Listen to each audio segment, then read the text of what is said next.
bon Ousmane Sonko tey boo ko doon conseil lan nga koy conseil yow. waaw parce que Ousmane Sonko. li ma koy xamal.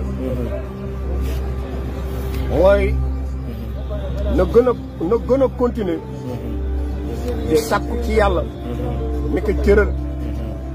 ba mu mën a jóg.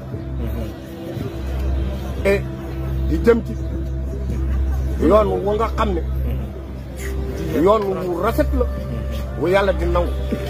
li ko dal Ousmane Sonko. li ko dal na ku ne. dañ koy napp rek. Ousmane Sonko dañu lay napp yaa ñi nga àndal. fi ñu la woo. ñi la fa woo ñoo la gën a xam ni càkk moo tax ñu woo leen coxor bu métti ak kañaan waaye jëlal sa bopp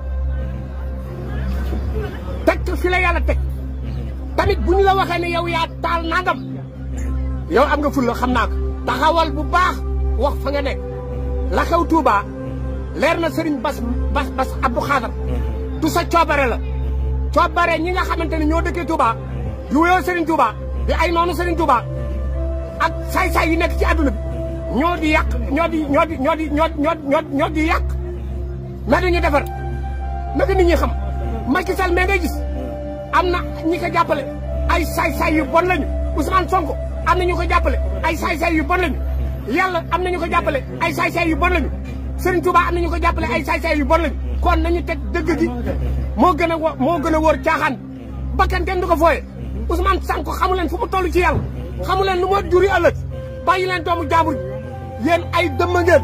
bu leen fàttee abonné te ngeen di bës cloche de notification bi moo tax lépp lu dugal ci ay vidéo ngeen am ko.